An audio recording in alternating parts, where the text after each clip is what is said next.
Happy birthday, sweetheart! What is going on? Your birthday, silly. Ugh, I know you said solo, but come on. You're a star. You were born to dazzle. I said I wanted to do it alone. I'm done with all this. With being your little doll. Listen up, everyone. Today, I quit being the face of Lush Beauty. The whole room fell silent. I bolted into the kitchen and came back out with my hair hacked into a messy chop. Hi, I'm Trisha, and welcome to the crazy roller coaster that is my life. From the moment I was born, I was doomed. My parents set their eyes on me and saw nothing but a beautiful baby they could use to make a lot of bucks with. They made me the face of their makeup line, Lush Beauty. And since my hair was long and lustrous, they launched hair products too, using me as their model, of course. Even my everyday moments were never peaceful. My parents were always filming me. Look who's keeping her teeth all sparkly. I'd lost count of how many times I asked for privacy, but they never listened. And before I could stop her, Mom had already posted that silly video of me. Love emojis poured in, comments like, "She's so pretty. Her teeth are goals. Love you, Trish." And that made my mom even happier. My parents documented everything. My first loose tooth, my first zit, and I had a big fan base. Everyone thought I was living the dream. But I hated the cameras, the fake smiles, the pressure to be perfect. I didn't want fame. I just wanted to be a normal kid. I loved building robots. At 8, I already knew I wanted to be a robotics engineer. But my parents didn't care. You've got a photo shoot in 30 minutes. Just wrapping up this robot. Ugh, this robot obsession again? Modeling pays real money. It's not an obsession. It's my passion, and I don't like modeling. Now, listen. French fries? That's like 200 calories. Obesity is calling. A handful won't turn me into a pig overnight, Mom. Throw that out or give it to Audrey. Yeah, toss it to the trash can. AKA me. That's my sister Audrey. She hated me for getting all our parents' attention, and I get it. They sent her to a worse school than mine and brushed it off whenever I spoke up. To them, I was the moneymaker. She wasn't, so they didn't care. Like one time, we broke into a fight after she destroyed one of my robots. What are you doing? Just helping you clean up. Give it back the way it was! Enough! Stop it, both of you! Audrey's smug face pushed me over the edge. I lunged at her, ready for a fight. Mom rushed in and pulled us apart. I had a small scratch on my face, but Audrey's was much worse. Oh my God, Audrey! What did you do to your sister's precious face? Apologize right now! Mom ignored the even bigger scratch I had given Audrey and fussed over my barely visible wound. I glanced at Audrey. Her face was flushed, fists clenched in frustration, but she didn't fight back. After all, she started it. She deserved the punishment. But after a while, thinking about our fight and the blood still trickling from Audrey's scratch, I started to feel sorry for her. Maybe all her mean behavior was just her way of getting back at me for the unfair way our parents treated her. Audrey skipped dinner that night, and my parents didn't care. So I took some food for her, and some Band-Aids. Hey, Audrey, are you there? I'd rather choke than say sorry. I just brought food. Oh, look, it's Miss Perfect. Everyone may worship you, but I'll never bow to you. Cool. Just eat. You see what my sister said about everyone worshiping me? She wasn't totally wrong. People everywhere treated me like I was Beyoncé's long-lost cousin. Young, glamorous, and always in the spotlight. Her skin! It's like melted butter! Trisha, can I take a selfie? I need a new lock screen. At first, the fame felt exciting. But before long, it started to suffocate me. I was drowning in it, and it left me drained. But there was one person immune to the Trisha charm. Daniel, a transfer student. He caught my attention from the first day I noticed we had a shared love for robotics. During his class introduction, he casually rolled up his sleeve to reveal a robotic prosthetic arm. Name's Daniel. I'm a one-armed pirate. The whole class went silent, then buzzed with whispers about the strange robotic arm and the mysterious new guy. Just kidding. It's a robotic glove I made, hoping it'll help people with paralysis, like my grandma. I want to be a robotic engineer. I was so impressed to meet a robotics nerd like me, and I wanted to be his friend. But no matter what I did, Daniel kept acting like a grumpy cat. Hey, I wasn't sure if you liked apples or pineapples, so I got both. I brought my own lunch. He was my seatmate, but completely ignored me, and that drove me crazy. I was used to attention. No one ever ignored me. Except for him. I refused to back down. So, I sent one of my guards on an errand. Max, I want intel on Daniel. Hobbies, allergies, everything. New crush? He's a mission. Turns out, he wasn't a jerk. He was just selectively nice. He always volunteered to help kids at the orphanage every Saturday. Charity boy, huh? I can absolutely work with that. The next Saturday, I arrived at the orphanage with a van loaded with toys, books, and candy for the kids. Daniel was surprised to see me. Hi, I brought some stuff. Hope that's okay? You brought all that? Why? Seeing Daniel's confused face made me grin. I pointed to the van full of toys, and the kids swarmed around it, their faces lit with excitement. I saw your post about donating stuff. I wanted to help. And the smile that appeared on his face made me want to melt. We could use an extra hand today. Want to tag along? Sure. Yeah, totally. It has to be the best day of my life. Working alongside someone I admired and doing something good for once that wasn't captured by cameras. Just me, making a difference. Suddenly, a faint click of a camera shutter caught her attention. It was Mom!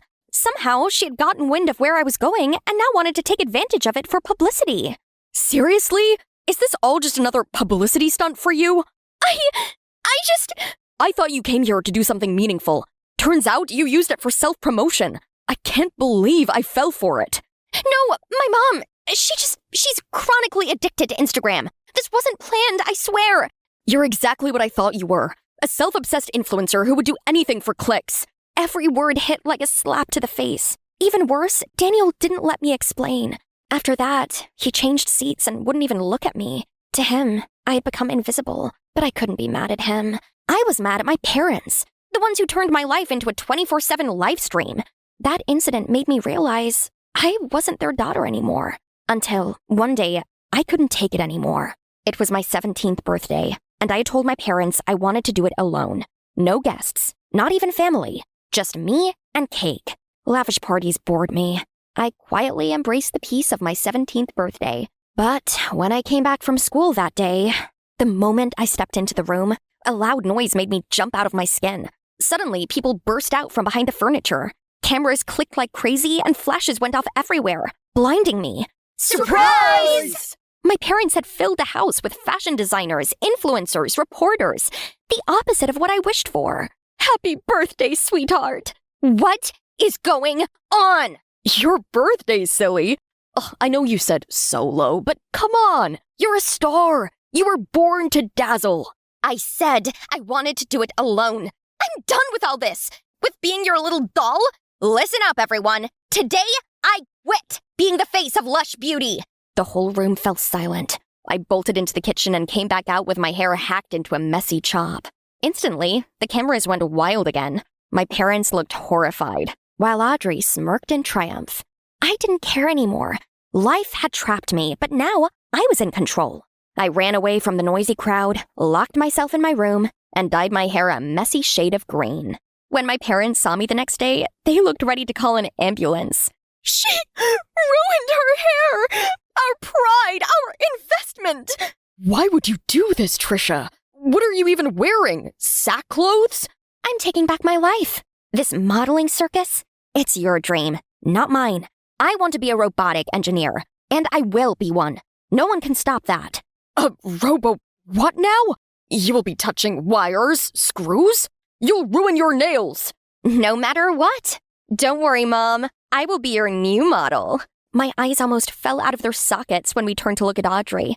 She was dressed in some of my designer clothes, hair made into a tight braid, and face full of makeup. Audrey? The makeup helped, but I didn't expect you to do so well. I felt sorry for Audrey with the way my parents rushed over to her, taking pictures of her and asking her to turn this way and that. Audrey caught my eye and smirked as if she had won a trophy. Honestly, she just volunteered to be their new puppet. The next week, news of my resignation had spread like wildfire. But instead of support, I got whispers and side eyes. The same classmates who used to beg for selfies now laughed at me. It stung, but I reminded myself that it was a small price to pay for my freedom to chase what truly mattered to me. The library became my refuge, a quiet place to prepare for scholarship exams. I could afford any uni, but I wanted to prove to everyone, especially my parents, that I had the brains to earn it. One afternoon, while reaching for a robotics textbook on the top shelf, another hand stretched out at the same time. Oh, sorry, Trisha. What do you want this book for? His surprise made my blood boil. I want to chew on it. Why else? It's surprising to see you interested in— Oh, so lipstick and heels make me dumb? You don't know me, Daniel. I've loved robotics for years. When you said you wanted to be an engineer, I thought, finally, someone like me. But you just saw a shallow girl. Did you quit modeling to follow your passion? None of your business. After the way he treated me, I thought it was best to keep my distance from him. So I quit studying at the library. But studying at home had its challenges. While my mom gave me looks of contempt, Audrey made loud noises and flaunted her flashy outfits to annoy me. They're trying to get me to be jealous of being replaced by Audrey. Wow, Audrey, you're a natural. Trisha, did you see that? How did she nail that pose? I wasn't bothered by them. I kept my focus on the book in my hands, completely absorbed. Audrey, sweetie, the client loves your vibe. If you close this deal, you'll be on the cover of Teen Style. Woohoo! I bet even Trisha never had an offer like this. They really thought I'd suddenly miss the lights and cameras and overpriced designer shoes. I simply returned Audrey's smile, knowing that being too nice would only make her more annoyed. Good for you, Audrey. What they didn't realize was that I'd already had all that, and I gave it up. I was chasing something that gave me real meaning, and nothing they said could take that away from me. Finally, my efforts paid off.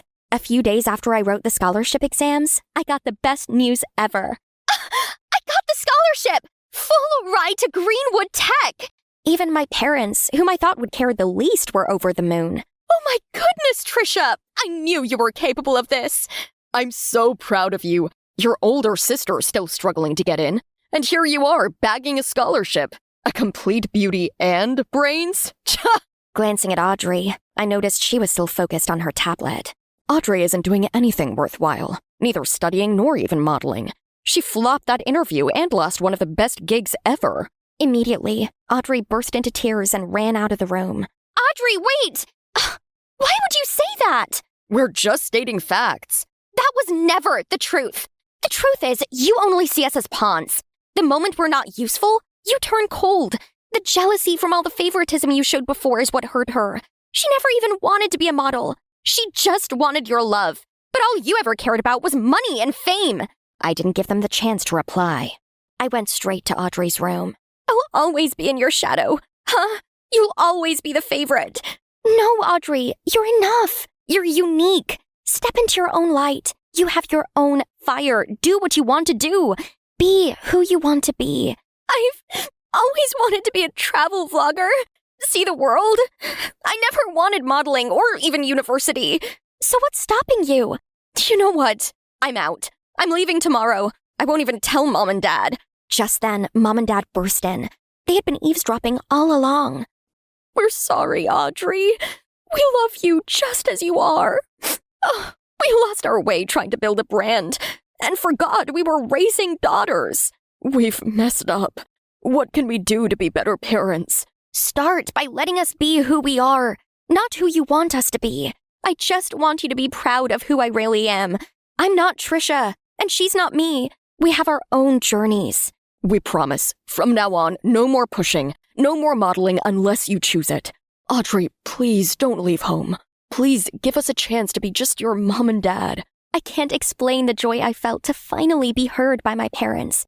And I even got something else to celebrate the next day. I was clearing out my locker, ready to say bye-bye to high school, when Daniel came up to me, hands behind his back like he was hiding something. I've been meaning to talk to you about everything. About what? I owe you an apology. Back at the orphanage, I misunderstood and judged your work. Does it even matter now? It does matter. I've gotten to know the real you. And Trisha, I've realized I really like you. Daniel's sudden confession made me blush. Just then, he held up a robot with a scrolling screen that read, "Will you be my prom date?" That is definitely the sweetest thing I've ever seen. You've got to teach me how to do that. Only if you agree to be my prom date. Only if you promise to listen and not run off next time. Deal.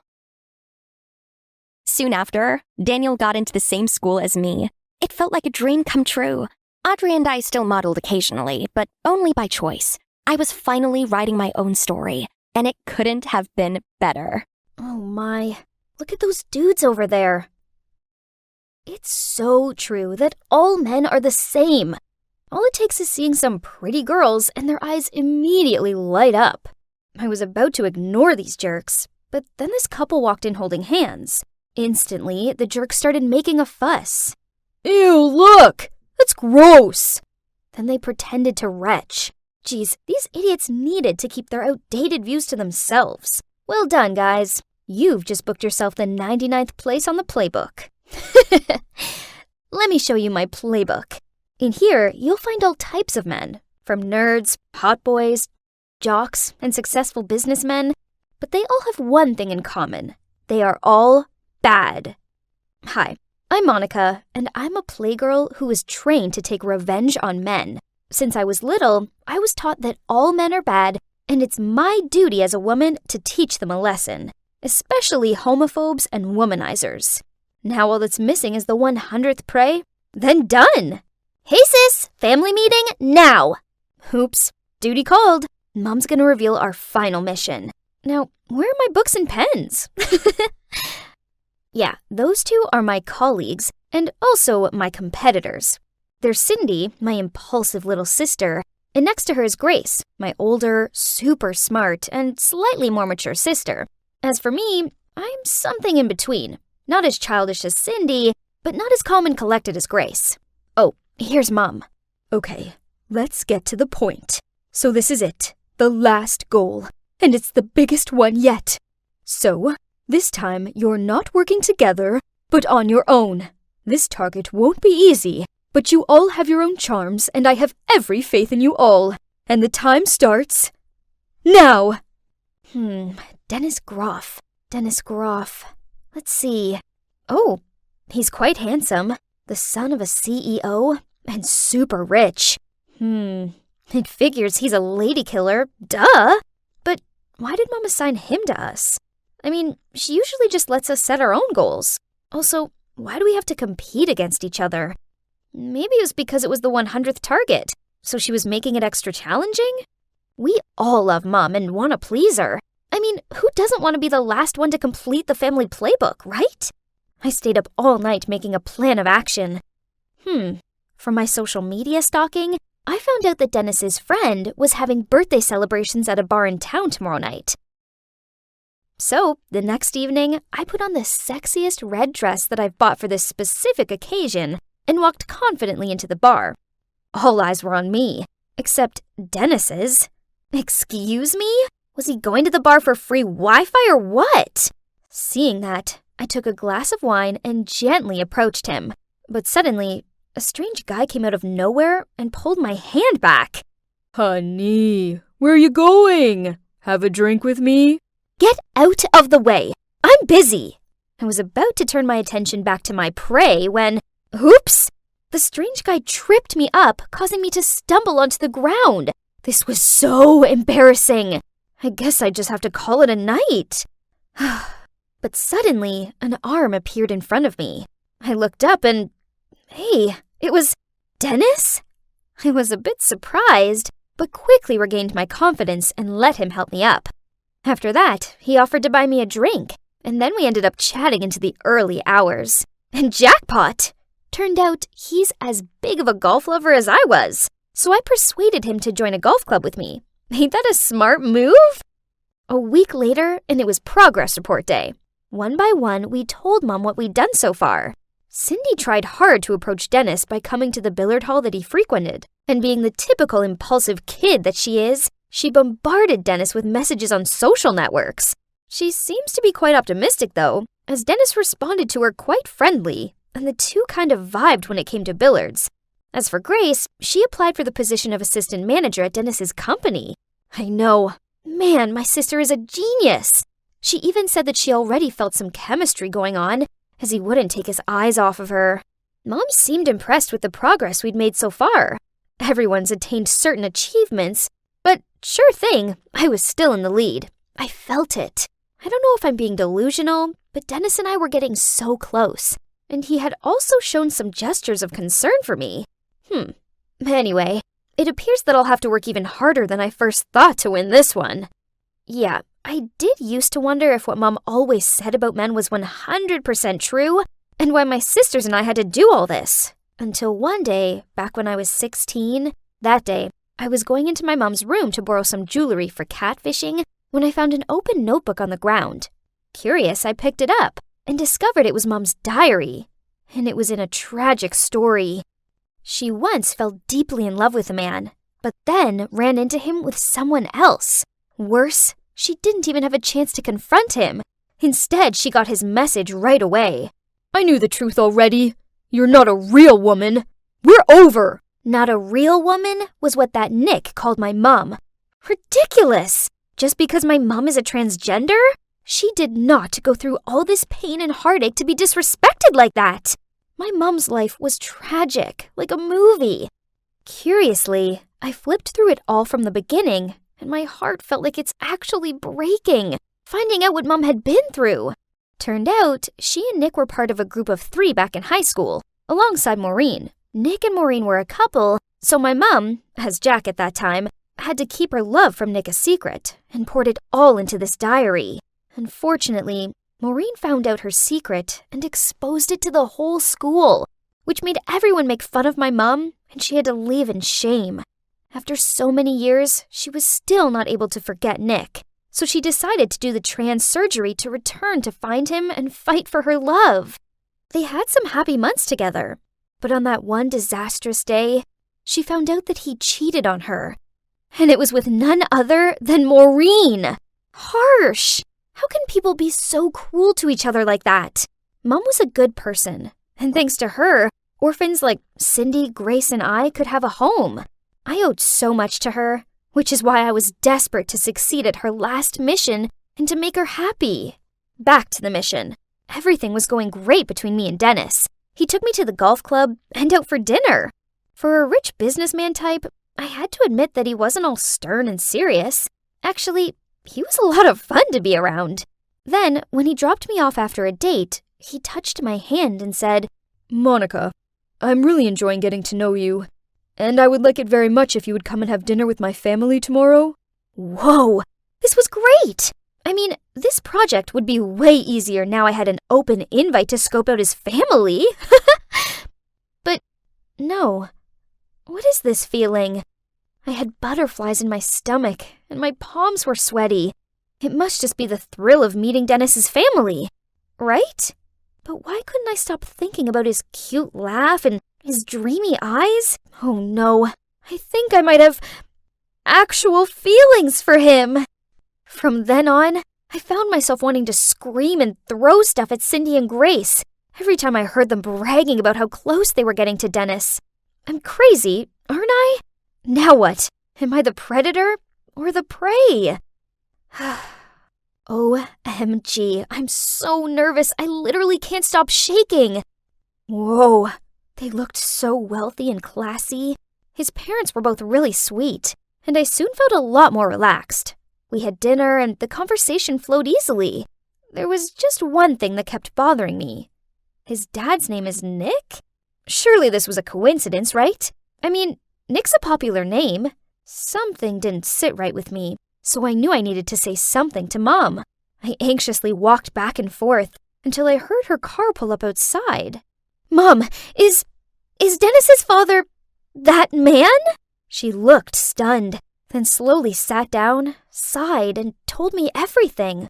Just like I thought, she picked Dennis to be the 100th target, or more like a bait, just to take revenge on Nick. Furthermore, she wanted us to use Dennis to make Nick go bankrupt. But what did Dennis do? If you have a problem with Nick, then talk to him. Why drag his innocent son into it? Mom and I were having a heated argument when Cindy and Grace approached. What's wrong with you? Stop being so smitten. Mom just wants to use us as tools for personal revenge, and she doesn't love us at all. Don't be so insolent. I see that you're letting your emotions screw up your decision. Nick treated our mom badly, so his son deserves to pay the price for this. You know how much pain he caused, Mom? Don't you want to fight for her? Wow, you totally suck and are an awful person. I couldn't stay here and listen to any more of this, so I rushed out of there and went and stayed with my friend. I have no idea what I'm meant to do now. One thing's for sure. I can't go through with Mom's revenge plan anymore. Maybe I should go find Nick and ask him to sit down with Mom and talk things through. Unfortunately, I underestimated my sisters, as I was scrolling through my phone when I saw a post from Cindy exposing Dennis as a womanizing jerk who dated 3 girls at the same time. As proof, she'd inserted pictures of Dennis with each of us. Trust her to do something so childish. It gets worse, as Grace linked up with a hacker to splatter the company's website with things like, Mr. Nick Groff, the president of Groff Corporation, is a liar, traitor, and homophobe. This media crisis has caused the whole company to suffer, and now Dennis was avoiding my calls. I was hovering my finger over the call button when at that precise moment, Grace texted me, "Hey sis, you better not miss the sacred moment we tick off number 100 in the playbook. The mission is over anyway. Let's just go home and make up. Mom's waiting." No way was I going to let them do this. So I immediately called Dennis and left an urgent voicemail, telling him that he needed to get his father and go around to my house ASAP. As I led them inside, Mr. Groff and Mom's eyes all widened when seeing each other. Nick stood there frozen, while Mom just asked him to leave immediately. But eventually, I managed to convince them to all sit down and sort this mess out. Jean, I worked out straight away that you were Jack. I was shocked at first, but then I realized it didn't matter, as I truly loved you. So I just wanted to wait until you were ready to tell me. You knew it? Impossible! We used to be very close friends. It's really not difficult for me to recognize Jack's habits. Besides, your face still retains some of the old features. Whatever. But I saw you with that snake, Maureen. And you even had the cheek to break up with me through one cynical text. Do you know how much pain I had to suffer to pursue you? Nick looked genuinely confused. Then things slowly revealed themselves. So Maureen was the one who sent that cruel message on that day. When she found out about my mom and Nick, she investigated and discovered that Mom was actually Jack. That day at the coffee house, she begged Nick to take her back, but he refused. So she made up some excuse to borrow Nick's phone, then sent that message to break them apart. My mom sat there in shocked silence. I guess she was processing the fact that she took revenge on the wrong person, and now she'd caused problems for 2 innocent people. I'm so sorry. I let my emotions overrule me and make me bitter. I promise I will put this right. I am Jean Wilkins, a transgender woman, and Nick Groff's ex. I thought he betrayed me, and this made me turn into an angry version of myself, who became blinded by my desire for revenge. Only, I was wrong. You see, it's impossible that Nick has any ill will toward the LGBT community, because he loved me. As for his son, Dennis, he's a good man who got caught up in the crossfire. He's never cheated on anyone, so please don't judge him for something he hasn't done. As I watched the video, I felt immensely proud of my brave mom. She'd made a lot of mistakes, but she'd publicly owned up to them, which took a lot of courage. Thankfully, the video worked. Nick's company has recovered, and Dennis's name was cleared. So, what happens next? Well, me and my sisters apologized to Dennis and Nick. Luckily, they are both very kind and understanding guys. Mom doesn't hold grudges against men anymore, and she's even started dating this lovely man named Jacob. Cindy met this sweet girl called Beverly, who, thinking about it, is pretty much her opposite, but they're actually kinda cute together. Grace is still single and focusing on her career. And me? I will never touch this ever again, 'cause I'm sticking with this prey forever. Sarah, it's about time you got married. What are you talking about? Get married? Not a chance. I'm still in school. Oh, give me a break. Marrying a rich guy will bring you more money than school ever will. Mom, I'm not like you. I actually like school. Now leave me alone. That was the conversation between my mom and I about 2 months ago. Well, look at me now. Here I am staying in one of the most luxurious villas in Boston. My name's Sarah, by the way, and I'm 16 and in high school. My life hasn't ever been normal. For starters, I don't have a dad, and my mom is totally irresponsible, choosing to spend any money we have on partying and men. Of course, she doesn't even have a job, so we rely on her latest fling to help support us. My mom has never really cared about me, so I just stay out of her life as well. She can do what she wants as long as I can do what I want. And what I want is to study really hard so that I can have a better life than hers. But as usual, she intervened in that plan, and 2 months ago she forced me to quit high school and get married.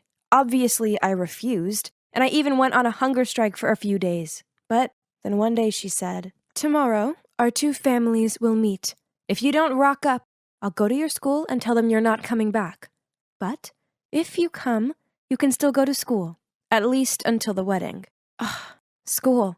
She's using what I love most against me, again, to force me to follow all of her ridiculous plans. Fine, I agreed. I mean, it was just a meetup.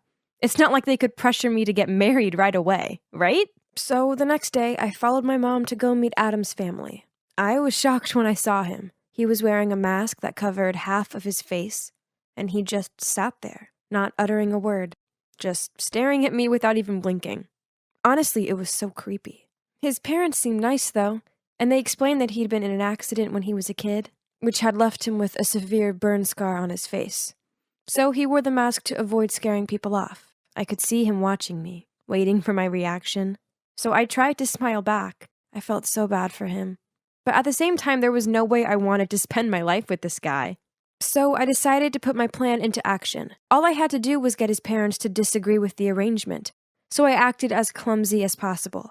I wanted to give the worst first impression ever. As soon as the wine was poured, I leaned over and knocked his mom's glass all over her white dress. My mom looked mortified, but I didn't stop there. I ate with my hands and dropped food all over the table and kept chewing with my mouth wide open. But no matter how hard I tried, Adam's parents still seemed to like me, and I could see him slightly smirking at me. What did a girl have to do to put this family off? Clearly they were desperate. Near the end of the meal, they started discussing the engagement. Apparently, I'd move into Adam's family house so we could get to know each other. Then, if I could help Adam to feel less insecure, they'd let me finish high school before we had to get married. So didn't that mean they just wanted a friend for Adam? Someone to keep him company? It's not that bad. I guess I can do that then. So after the engagement, I moved into Adam's mansion. After school every day, I'd hang out with him and try to cheer him up. I'd play him my fave music, show him some epic movies, even try telling him jokes. But still, he barely smiled. He wasn't interested in anything I liked. Then one day I was struggling with my science homework when he passed by and decided to check out what I was doing. Suddenly, he started chatting away, and I realized how much he loved chemistry and physics. He even offered to help me with my assignments. He was so passionate about those subjects, and this was a win-win, because I'd finally found something we could discuss. He even started opening up to me. It was a start. I began to feel more comfortable around him. On one sunny day, I even asked Adam if he wanted to play a game of badminton. At first, he refused, as he didn't like being outside, but I wouldn't stop begging until he said, "Fine. Have you played this game before?" "No." "Okay, then let me show you." I was so excited to teach Adam. Although I'm not great at hand-eye coordination, I'd been playing badminton a lot at school, so I felt pretty confident. Finally, I'd found something I was better at than him. Ha! Okay, so I spoke too soon. After a few missed serves, he somehow mastered the shuttlecock and kicked my ass. Why did you say you've never played this before? 'Cause it's the truth. I don't believe you. Adam just shrugged and then left me lying on the ground. He had to be bluffing. It's impossible for anyone to be that good the first time they do something. Ugh. But it was fun, I guess. Adam was growing on me, but I couldn't be around him 24/7 as I had classes to attend. And no cap, I was extremely happy that I still got to go to school. Plus, at school something incredible happened. One day I was walking through the schoolyard when I tripped over a can. Just as I was about to faceplant on the ground, a hand appeared and pulled me back up. We made eye contact, and I swear it was love at first sight. His name was Brian, and he's super handsome. From that moment on, we texted nonstop every day, and it wasn't long before he asked me to be his girlfriend. And of course I said yes. I was smitten, but I obviously had to hide it from Adam and his parents. One night, I was on the phone with Brian when suddenly a text from my mom arrived. In fact, ever since the engagement, she hadn't even been in touch. Maybe she was too busy spending the huge amount of money that Adam's parents had given her. Sarah, I really need some cash, just around $500. Can you please ask Adam if he can lend me it? What? How have you already spent the money his parents gave you? Stop asking questions, just get me that money, okay? Ugh, money, money, money. All she cared about was money. She didn't even ask if I was okay.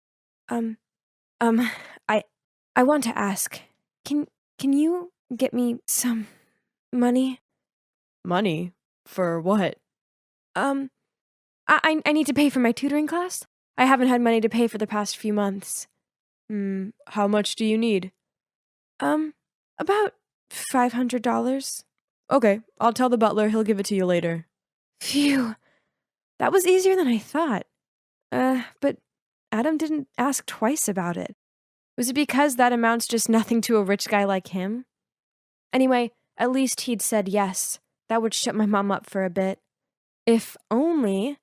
A few days later, she texted me again. This time she wanted $3,000. Was she kidding me? I just ignored her. But she kept bombarding me with texts and calls. It went on for days. She wouldn't leave me alone. I didn't give in, though, until this photo was sent to my phone. It was of me and Brian holding hands and clearly in love. Turns out my mom had been so desperate for the money, she'd turned up at my school one day to talk face to face, and that's when she saw us together. She then threatened me and said that if I didn't get her the money, she'd tell Adam's family what I was up to. This terrified me, because then I'd have nowhere to go, and I wouldn't be able to go to school anymore. I couldn't let that happen. I had no other choice but to keep asking Adam for the money with my lame excuses. From buying books, to a relative who was ill and needed treatment, you name it, I'd use it. Every time I asked Adam, he looked at me like he was worried about me and asked if I was okay. This made me feel even more guilty, because it seemed like he genuinely cared about me. To make up for it, I'd bake him cookies, and even knit a cute sweater for him as a birthday gift. But then, a few weeks later, he asked if we could talk. As soon as I walked into his room, he threw a bunch of photos at me. They were all of me and Brian. I couldn't believe it. Did my mother betray me? But that's not the case. He told me how he'd had someone follow me because he felt I'd been acting weird. Not only had he discovered I was dating someone, he'd also found out that I'd been lying about the money and giving it to my mom. He was so disappointed in me. Please leave me alone. I don't want to see you anymore. I was so worried I'd be kicked out of their house, but no one mentioned anything. His parents still chatted to me at dinner, and they seemed happy enough. Only Adam avoided me, which of course made me feel terrible. The only one I had to lean on right now was my sweet Brian. So after dinner one night, I decided to go over to his place. I really needed some comfort right now. But when I arrived outside, through the window, I saw another girl in his room. They started kissing, and I thought I was going to be sick. In a panic, I quickly crawled over and hid below his window to listen in. But aren't you a bit too close with that Sarah girl lately? Don't you dare. Don't worry, Pumpkin. It was all just for you. I noticed that she lives in a big mansion with personal drivers and all. Her family must be filthy rich. So I just wanted to be a good friend and help them spend those money. You know, and maybe that way I could get you the new Chanel handbag that you always want. Oh, really, honey? So, how's it going? Well, a dud. Seems like she's the stingy kind of rich girl. Ugh, keeping every single nickel all to herself. How was I supposed to believe what I'd just heard? My heart was shattered into pieces, and I couldn't hold it in anymore. I stood up and put my face against the window. You're dumped! Brian looked so shocked to see me there, but I didn't wait to see if he had anything to say. I just ran home in tears and locked myself in my room. Sarah, open the door. Do you know how many days you haven't eaten for? Sarah, open the door. If not, I will send someone to break the door down. Oh God, are you okay? What's going on? Nothing. I'm sorry. Sorry for lying to you all this time. I didn't mean to. Suddenly, Adam hugged me and said, It's okay. Don't cry. Now can you just tell me what happened? In tears, I told Adam the whole story. From being used by my mother to being betrayed by Brian. Perhaps this is what I deserve for lying to you. Actually, If I were you, I wouldn't want to marry someone like me anyway. You're a great guy. As long as you have confidence in yourself and live with a more positive attitude, good things will happen to you, I promise. Even with this ugly face? I looked up at Adam and, oh my gosh, the burn scar on his face. It was worse than I thought it would be. I reached out to touch it. It must have been so painful. Can we start over? Keep helping me, okay? I looked at Adam, smiled and nodded. So after that day, I continued to stay at Adam's house and help him get out of the isolated, self-deprecating life he'd been living. Gradually, his attitude improved, and he even started taking a business course to get ready for taking over his family's company in the future. I also encouraged him to start taking off his mask. Love everything about yourself, including that scar. As for my mom, she's currently being detained for her illegal gambling. Yep, that's what she spent all of that money on. She'll probably end up in prison, and even though this isn't what I want for her, she kinda deserves it. Oh, and about the wedding, we postponed it. Lucky for me, both Adam and his parents want me to go to college first and pursue my dreams. Once I graduate, we'll probably start planning our wedding, though, and it'll be truly out of love this time. Wow! Magnificent! So, I'm going to live here from now on? Unbelievable! Everything has happened so quickly that I was struggling to believe it was real.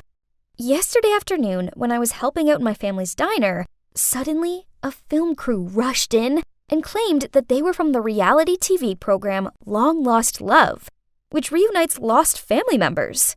While I stood there confused, they announced to me that I was the lost child of the famous director Gabriel Perez. What? Did that mean my parents adopted me? Through tears, my parents told me that 13 years ago, in a bustling, crowded fair, they saw me wandering around aimlessly, so they brought me home. And even though they reported it to the cops, there were no leads, so they decided to adopt me. And so begins my life as a young lady of a rich family. As you'd expect with the home of a famous director, my father's mansion was impeccable. From the designer furniture to the stylish decor, the whole house was like a French-style castle.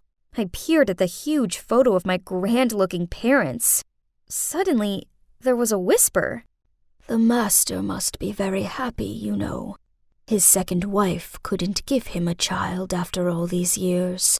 Yes. Now that he's older, he had to search for his biological child to lean on. Oh, so this woman, the woman who came with Dad to the reunion yesterday, wasn't my biological mother? In that case, I wonder who's my real mom. Miss, come in, please. Inside were my parents and some specialists who then immediately pulled me in for a complete makeover. Whoa, I looked really gorgeous. My hair was so glossy, and this makeup made me look so glamorous. Never in my wildest dreams did I ever think I would end up living here and feeling like a princess.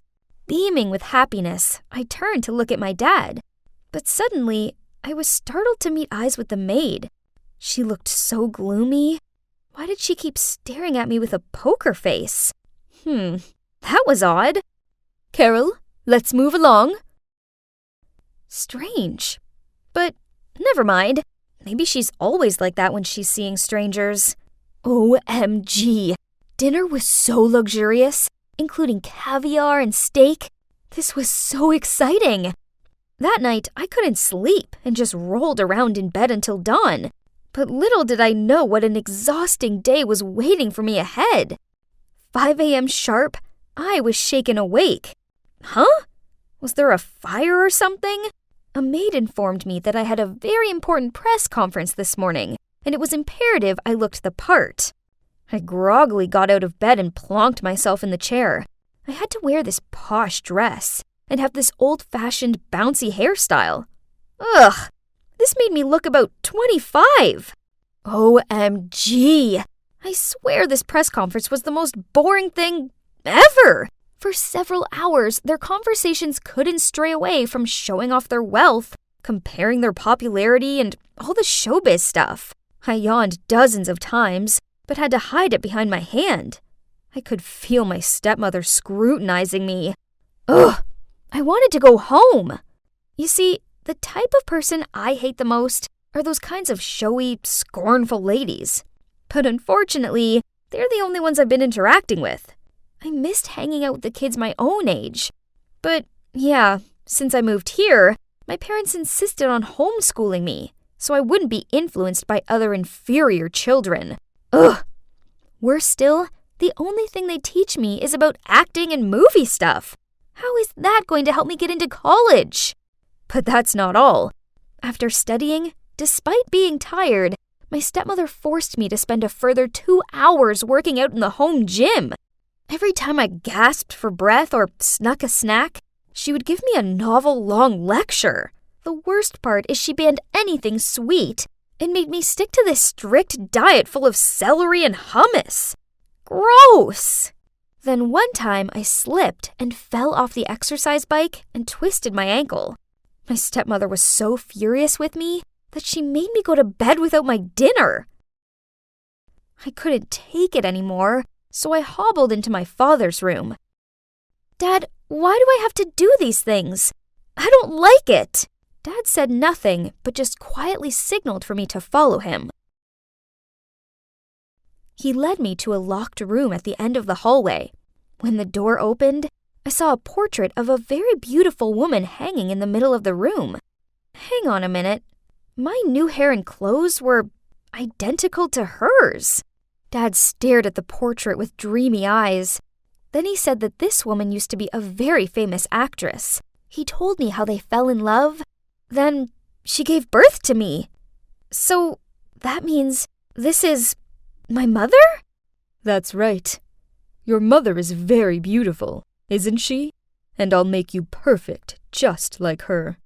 Then Dad waved me out of there, locked the door, and went away, leaving me standing alone shaking. There was something about his words that unsettled me.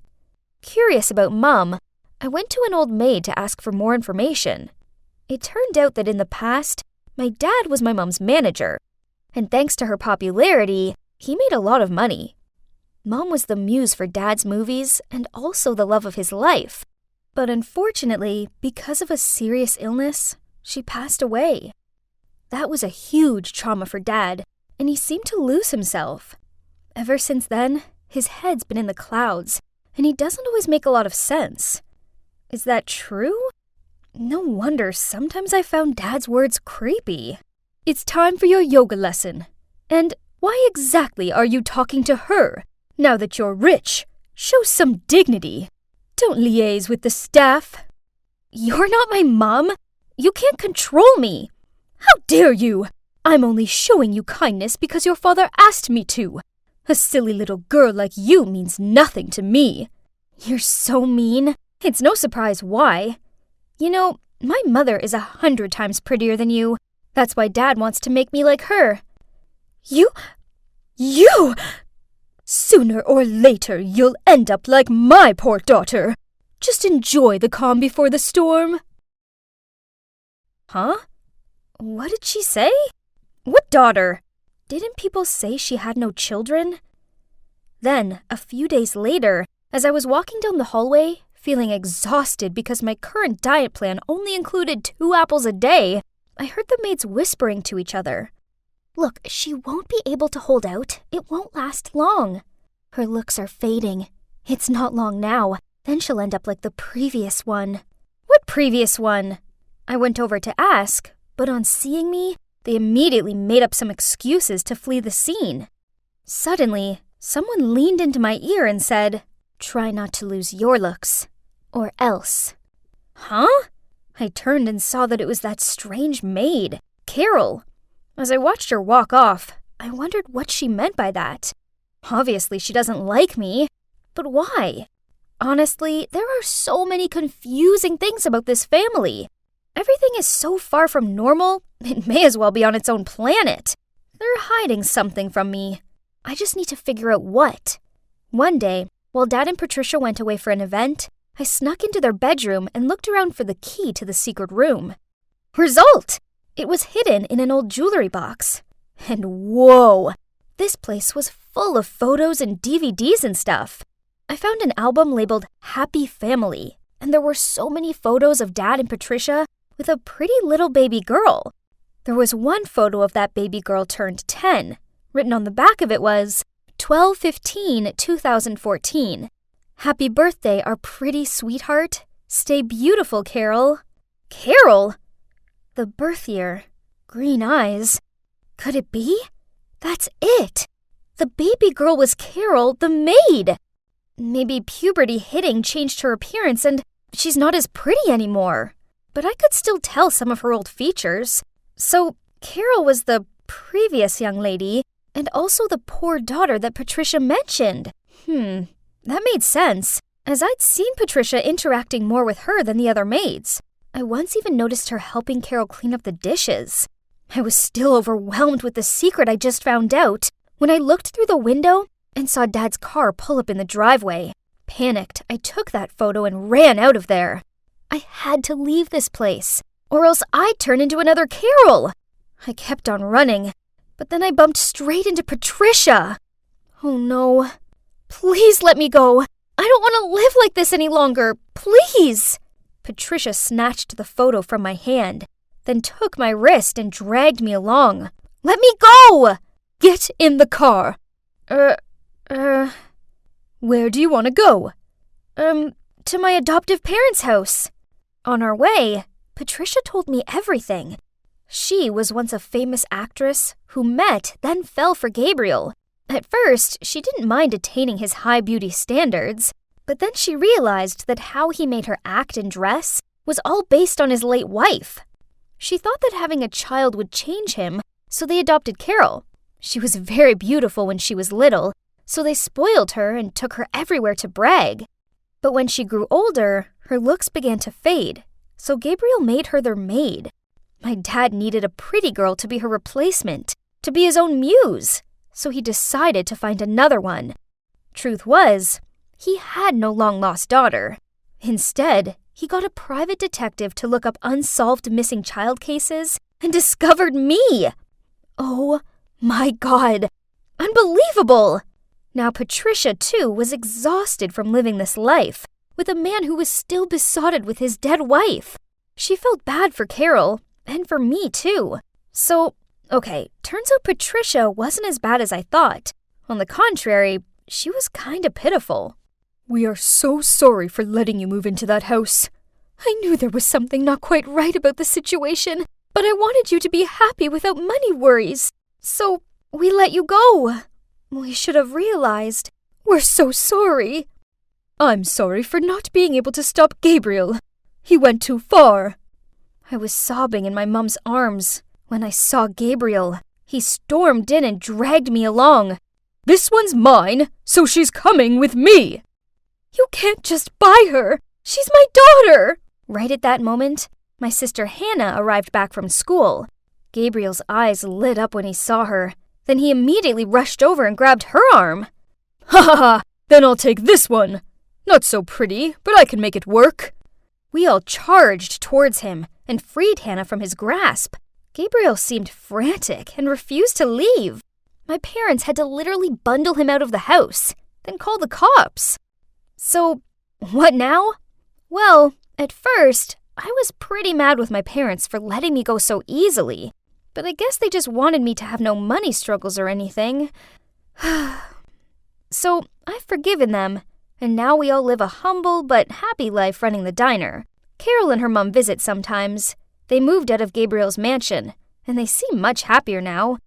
As for Gabriel, as far as I know, he's still searching for the perfect beauty to replace his dead wife. There's a part of me that kind of feels sorry for him, but luckily, he can't come anywhere near me or my family, as we have a restraining order against him.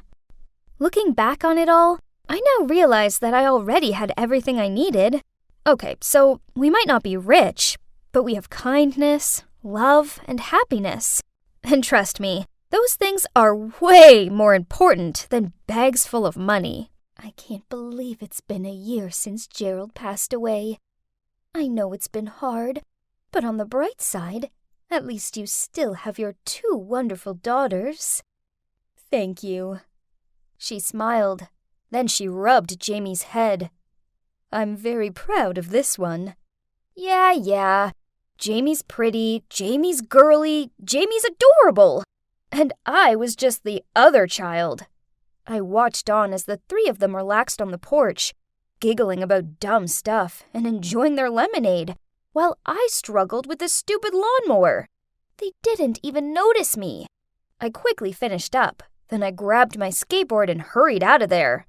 "Charlotte, stop right there. And where exactly do you think you're going without my permission?" "Skateboarding," I grumbled, then left. Whatever. She didn't care anyway. She just wanted to suffocate me. It wasn't like this back when I had Dad on my side. As you can see, I'm not a girly girl. All that manicure and makeup stuff just seems like nonsense to me. But my non-identical twin, Jamie, lives for it. She always wakes up extra early just so she has more time to style her hair, apply her makeup, and pick out her daily outfit. Then all she does at school is sit around with the other Barbies and giggle at pretty much everything. But guess that's the kind of girl Mom prefers, as it's blatantly clear that Jamie's her favorite. It's always me who had to do all the chores in the house, just so her Jamie could sit there scrolling through her phone. There was one time when I was washing the dishes, I heard a deafening shriek. No, my sister wasn't being murdered. Instead, there was a spider crawling across the floor. Poof! It was just a spider. Nuts! I didn't want to be a chore slave. I just wanted to skateboard. Yeah, skateboarding and painting are my true passions. But Mom told me skateboarding was for boys. Ugh, how ridiculous. So I often snuck out. There were times I got so into it that I lost track of time and arrived home to Mom's furious eyes. "You're grounded. Next time, I won't hesitate in breaking your boards in half." Jeez, that was so unfair. I pushed past her and ran into my room. Then clutching my board, I burst into tears. I wish Dad was still here. Whenever Mom and I argued, he always came up to my room and told me how Mom only acted the way she did because she cares about me. She just has a different way of showing it. It's been a whole year since he passed, all because of a freak accident at the factory he worked in. Now, we all had to rely on Mom's home tailor job, and I just became the errand girl, while Jamie sits around looking pretty. Worse still, Mom insisted I get a part-time job to support the family, while Jamie didn't have to. When I questioned Mom on this, she just said, "Jamie isn't like you. She wouldn't be able to handle both school and work." Excuse me, what? But I knew arguing with Mom about it was pointless. Anyways, it all worked out okay, as I landed myself a job in this cool skateboard store. Oh, and also, less house chores. One rainy afternoon, the store was quiet, so I took out my sketchbook and designed some skateboards. Then my manager, Rick, peered over my shoulder. Uh-oh, was I in trouble? But to my surprise, he said, "That's pretty good." Then he passed me a flyer for a skateboard designing contest. "You should give it a try." This contest was meant to be, so I spent all my free time shut away in my room working on my design. I didn't see Mom or Jamie for a full week. How peaceful. And guess what? I won first prize. It was awesome. However, Mom snatched the prize money from me due to family financial reasons. So my money was going to be used on new clothes and makeup for Jamie. Unbelievable! I didn't want to be under this roof anymore. But at 15, where else could I go? Poof. Then Mom told me her work was slow at the moment, so I should enter more contests to support my family. Hey, it got me out of chores, so I agreed to it. And I pretty much won all of them. But it did annoy me that I didn't get to keep my rewards. Then when I saw Jamie showing off her new shoes, I just wanted to yank them off her feet and throw them at her. Ugh! I thought twins were meant to have some sort of deep connection or something. Not me and Jamie. We couldn't be more different. Finally, I had a day off, so I arranged to go skateboarding with Rick. I grabbed my board and was about to leave when Mom blocked the door. Charlotte, where do you think you're going? Jamie has a date tomorrow, and her dress needs hand washing. What? This was ridiculous. I rolled my eyes and said, in that case, she can wash it herself. Don't take that attitude with me, young lady. You'll do as you're told. Through angry sobs, I screamed at her. I wish you weren't my mom! Then I ran upstairs to my room. Right at that moment, the doorbell rang. My mom calmed down, cleared her throat, and opened the door. Huh? Why was there an expensive-looking car in our driveway? And why was a wealthy-looking couple standing on the doorstep? Curious, I hid behind the wall to see who they were and what they were here for. From my eavesdropping, I found out that the couple was the Barnes. They'd just retired from their jobs working for the government in the Secret Intelligence Department. Mom and Mrs. Barnes were besties in high school, so when they both fell pregnant at the same time, Mom offered to bring their daughter up as her own so they could go and work away on their secret mission. We've both taken early retirement, and we can finally enjoy life. We're very grateful to both you and Gerald for looking after our daughter, but we're here to take her home now. Oh my God! Turns out, one of us was adopted. No wonder we were nothing alike. But was it Jamie or me? Could it be me? I mean, Mom always preferred Jamie, so she could be her biological daughter.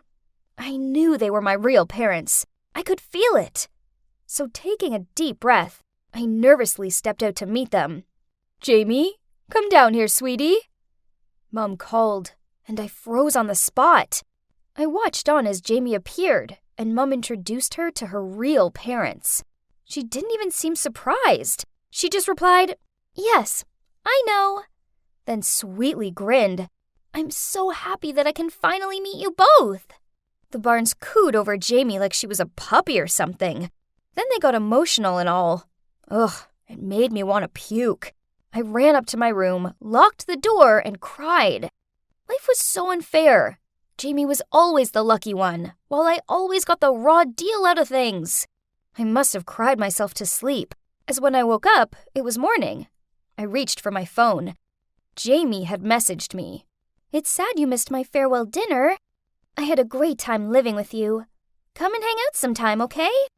Poof! I aggressively threw my phone down onto my bed.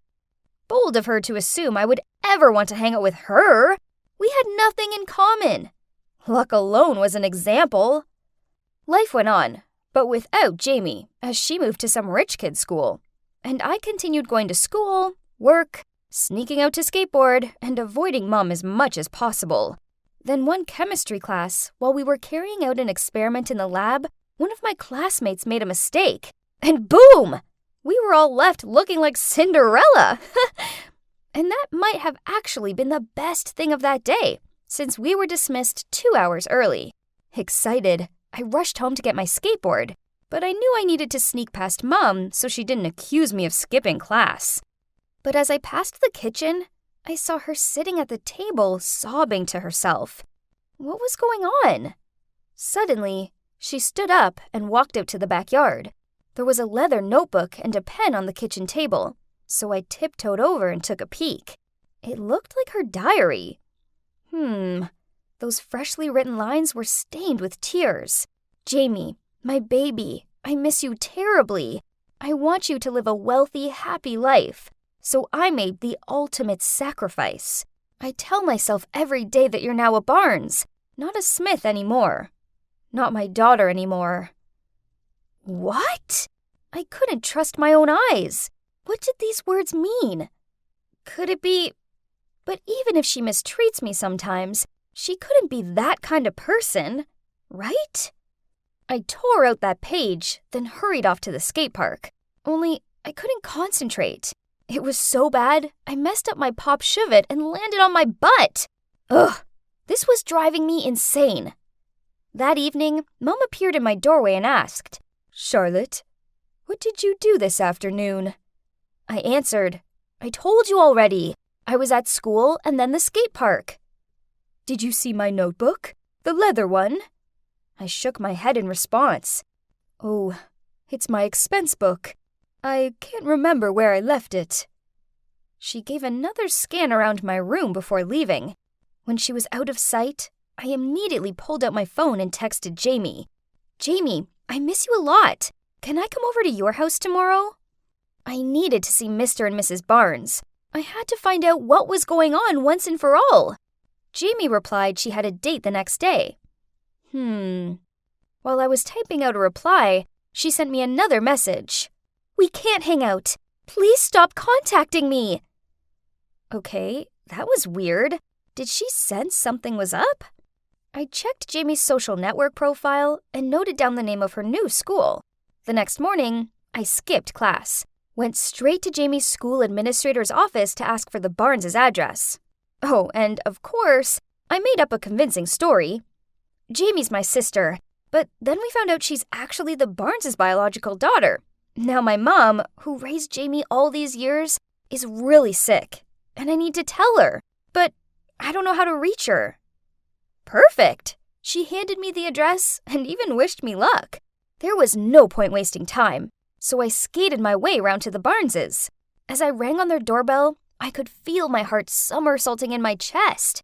I introduced myself as soon as they answered the door. Hey, I'm Charlotte, Mrs. Smith's daughter, but I strongly believe I'm not Charlotte Smith because I have something to show you. Then I handed them the torn page from my mom's diary. They both turned ghostly pale, and Mr. Barnes even had to grip onto the doorframe to steady himself.